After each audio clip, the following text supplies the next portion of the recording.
Bonjour, bienvenue à vos 5 minutes juridiques avec le cabinet d'avocats Lando Associés par VK. Dans quelques minutes, on va parler de la restauration collective avec une grosse échéance en 2022, mais tout de suite, les brèves de la semaine. En matière de fonction publique, est-ce qu'un agent peut dire « bah moi j'ai le droit au télétravail » Réponse du juge, non. Réponse du juge aussi sur la question de la disponibilité et des remboursements de frais de scolarité des agents donc. Et puis, arrêt aussi qui précise quand l'administration peut radier des cadres rétroactivement un agent. C'est pas nouveau, c'est majoritairement confirmatif. En matière de marché public, on a la Cour de discipline budgétaire et financière qui estime que quand je vais lancer par exemple un marché et que j'ai des sous-traitants déclarés dans l'offre, si je prends des actes administratifs définitifs alors que je n'ai pas tous les documents des sociétés sous-traitantes, ça peut être une infraction financière. Attention. Le plan national pour les achats durables 2021-2025 vient d'être mis en consultation publique. Il est ambitieux. Voici les références. Et puis la CEA de Marseille qui nous dit que dans certains cas, on peut vendre un bien du domaine privé, très bien, et puis récupérer une partie de ce bien après, alors que l'acquéreur aura fait des travaux publics. Attention, c'est acrobatique quand même. Le juge nous a précisé aussi dans quel cas on peut, dans un PLU, prévoir soit un cône de vue ou un secteur assorti de prescription, y compris d'inconstructibilité. Urbanisme toujours, on va à grands pas vers la dématérialisation et sa généralisation, en tout cas à partir de 3500 habitants. Eh bien, l'État, ça y est, nous a dit le 15 juin qu'il était prêt. Voici le mode d'emploi. Et puis, la CEA de Marseille, toujours elle, nous a dit que dans certains cas, une mise en demeure de démolir pourrait ne pas être motivée. Ça peut surprendre et vous verrez, c'est logique. Contentieux toujours. Alors, quand j'ai un plein contentieux indemnitaire, il y a eu toute une série d'évolutions sur le point de savoir si je dois attendre que l'administration se soit prononcée sur la demande préalable, sur le recours administratif préalable obligatoire, avant de faire un contentieux ou pas. Le Conseil d'État admet même qu'il soit déposé le même jour, c'est Conseil d'État, 16 juin 2021. Et puis les adjoints de quartier, avec des seuils à 20 000 et 80 000 habitants, en tout cas dans la tranche 20 000 et 80 000 habitants, peuvent donner lieu à une élection séparée des autres, et donc du coup à une application de la parité séparée de la liste des adjoints. Et puis toute une série de bref, que voici, et que voilà. Mais passons à notre grand dossier. Restauration collective publique, comment préparer l'échéance de 2022 ? C'est la loi Egalim qui l'a prévu.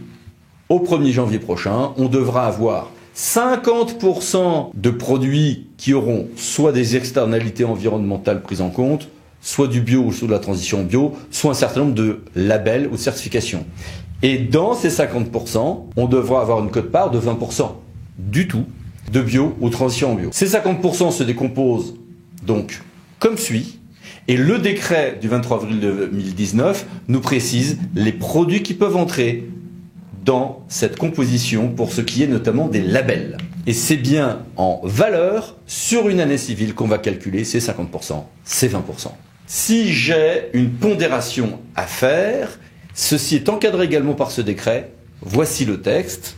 Et du coup, on se dit, mais comment je vais gérer tout ça, moi ? Est-ce que je peux me dire, super, je vais faire juste de locavorisme ? Non, c'est pas si simple. Le locavorisme n'est pas forcément une externalité environnementale, même s'il y a une composante de coût carbone de transport.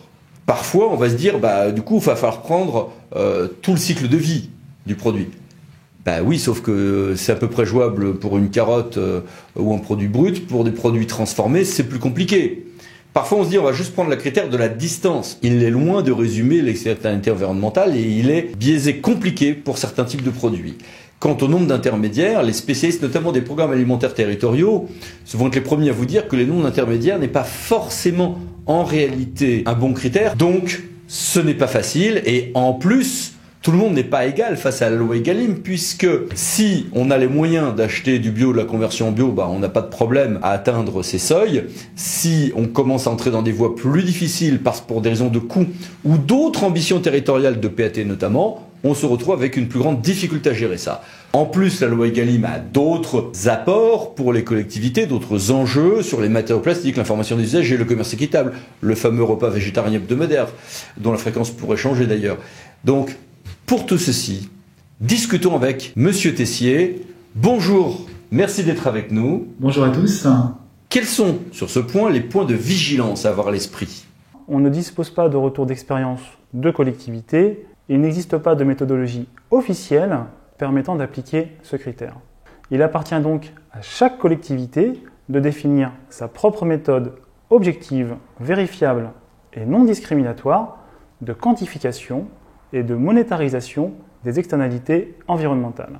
Et quels conseils formuleriez-vous aux autres acheteurs publics? Il existe une base de données portée par l'ADEME, Agribalise, qui permet de quantifier le volume de CO2 produit pour divers types de denrées.